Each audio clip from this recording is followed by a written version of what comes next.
What do you have to say, Rabbi Wolf? I thought that was fantastic, and I enjoyed watching everybody cry like just little children about the interception. It's funny if you watch the guy on the replay like, go down on that controversial play, like he looks like bummed out. He doesn't like celebrate like they're about to win this critical game. He's like bummed because he knows he never had it. So these people in Buffalo, like I love you, God bless you. I feel bad for you. Unfortunately, just a history of just pathetic losses. Not a winning city. I feel bad for you. Everyone I ever met from Buffalo, I really like and respect, and I feel for you guys. But stop crying, please. That's what I feel about that. And welcome back. We are so excited to be with you. Unfortunately, we have 5 minutes. We've been quite busy, but worry not. We are going to find a set time and give you a proper, full-length sports analysis and rabbinic analysis. But we wanted to just come with you right now. It's right before the AFC Championship game. I'm sure we have both a lot of thoughts on this. Rabbi Katz, how are you feeling about the Broncos playing in the AFC Championship and the Chiefs in Cancun right now? How are you feeling?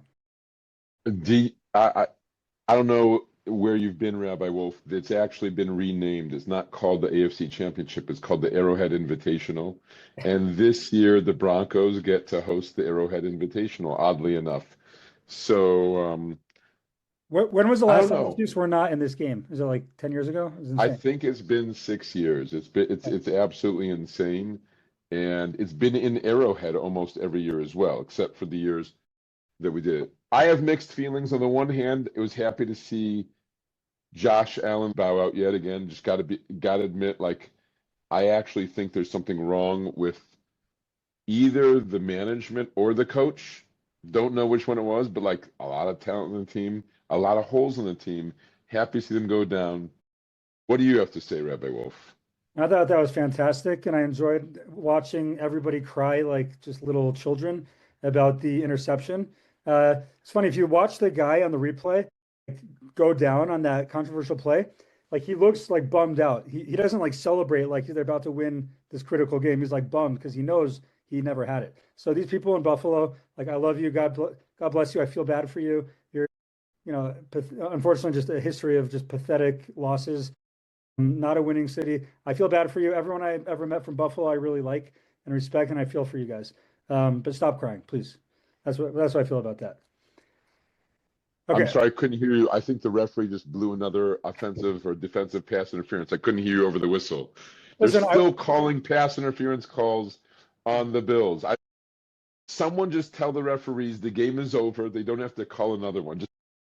I can't hear I, you. The whistle is I too loud. I felt like the Chiefs for a minute when those whistles are blowing at the end of the games to give them the victories in the playoffs. Like I felt like what it feels to be a Chiefs fan. I would have preferred we caught it cleanly, but that's okay. Right. The difference is that you don't have the confidence that you have a quarterback capable of winning a playoff game, and the Chiefs do. I hear you. So, Rabbi Wolf, what do you have to say? Is your defense strong enough to carry? Now, first off, is this an upgrade? According to many people, switching from your starting quarterback to some guy on the street could potentially be an upgrade. Okay. First off, are you more confident of your team's chances now? And secondly, what do you have to say about your team's chances of losing to the Seahawks in the Russell Wilson Super Bowl? Because that would be a great narrative. Here are the Seahawks who have three great players gifted to them by the Broncos GM who bought high on Russell Wilson, who, by the way, maybe are you guys still paying Russell Wilson $20 He's the million this year? highest paid player on the Broncos that payroll. Yes, Russell Wilson. So maybe you could bring him back. Maybe you could bring him back. He'd be better than the high school guy you have playing quarterback for you this week. Oh yeah, yeah. Bring Okay. back the rainbow ball. I will say this. Okay, I will say this. I'm literally actually when you reached out to shoot this podcast episode, this mini episode, I was literally writing up for my synagogue these exact thoughts I'm going to share right now, and that is obviously Bronco fans are in a quandary. We don't know how to feel. I watched the game after Shabbos, as many did. We recorded it, we watched it, feeling euphoric, and then like go turn on and see the news and like, oh my gosh, like how are we supposed to feel? So Rabbi Eliezer says in Pirkei Avos that the very best trait a person should have is have a good eye.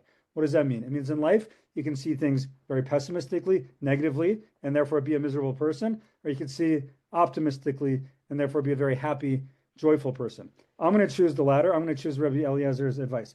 First things first, from a positive lens, and you might make fun of me for this, fine, but I'm going with Pirkei Avos and Rabbi Eliezer, so make fun of that all you want. But if you would have told me at the beginning of the year the Broncos would be playing in the AFC Championship game, hosting a game at the AFC Championship in the 1 seed, I would take it. I'd be very happy. If we get blown out in this game, it's a massive success for the Broncos, first of all. Okay. Second of all, I don't even think that's going to happen. The Broncos are going to win the game. Why? Because the most important position in all of sports, and in all of football at least, is not the quarterback, is the head coach. The Broncos gave up a couple of first rounders, or at least one, to get Sean Payton. The reason we're so bad for so long is we had miserable coaching. Why do so many quarterbacks get drafted like first round and then they do nothing? Because they have terrible franchises and terrible coaches.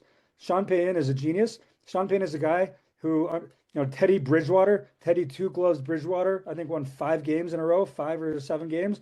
Jameis, thank you, please Lord, deliver me from the pick 6. He won, I think, 7-2 before he got injured.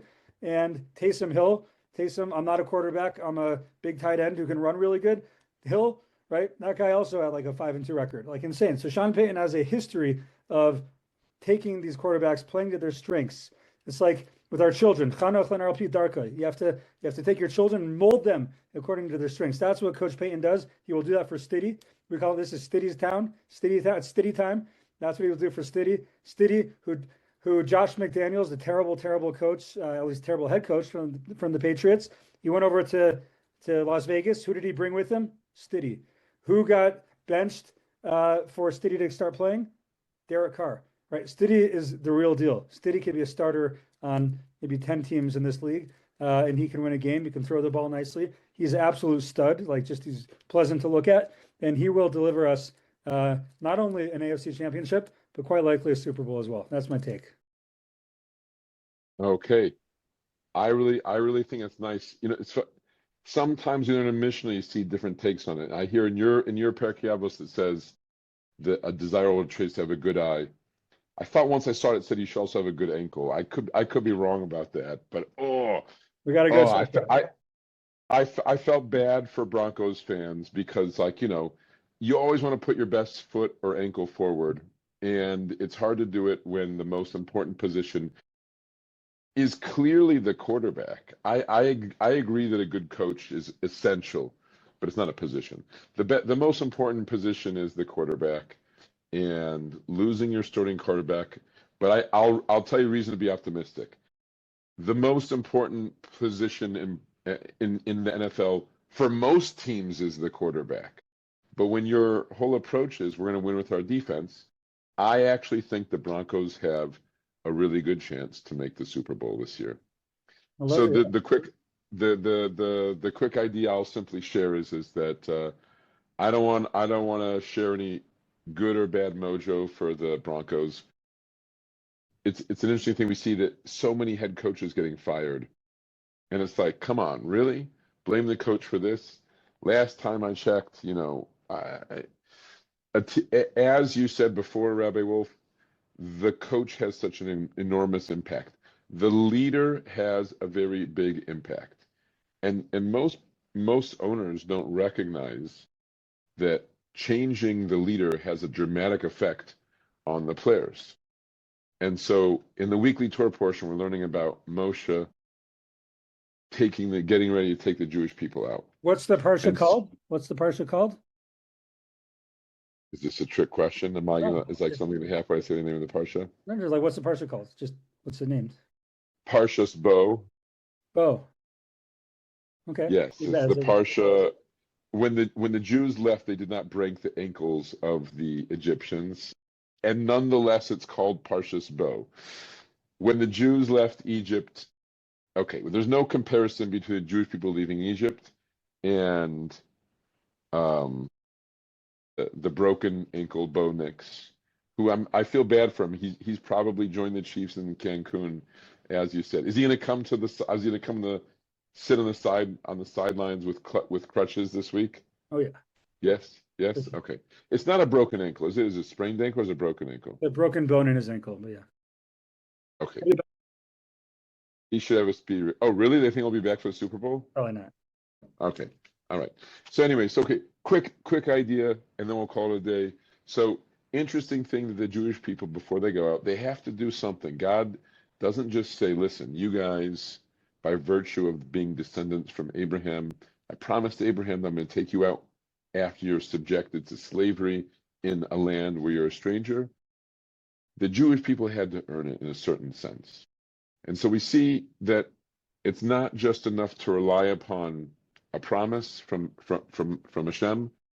We had to, on some level, activate the latent virtue that we had inside of ourselves. And sometimes it just takes a very small action that we do, and that all of a sudden opens up the big doors.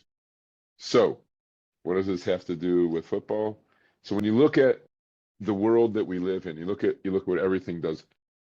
People don't realize the impact that a leader has on everyone. And so there were many people who don't know this. The plague of darkness, lots of Jews died.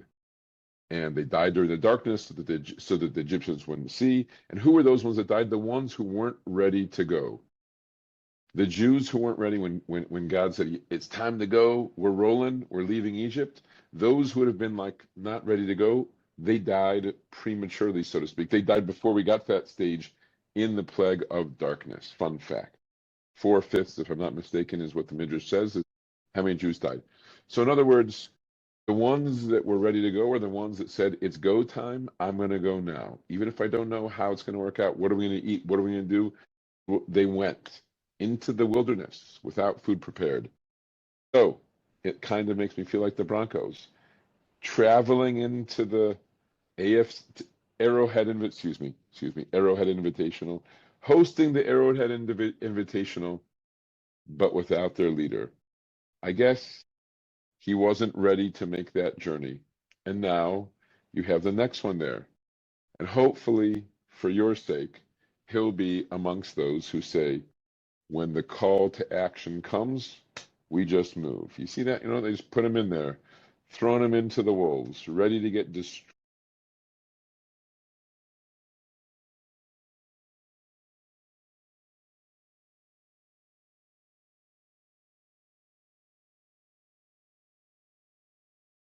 Okay, I think we lost Rabbi Katz there. I don't know what he was about to say, but we will leave it there for now. The Broncos are going to win this game. It's going to be a close game. I'm thinking 24-17, 24-20, but Broncos are going to get the win. Have a good Shabbos. Sorry, Rabbi Katz, I lost you. I don't know what you were saying, but I promise I didn't cut you off. God bless. Have a good Shabbos.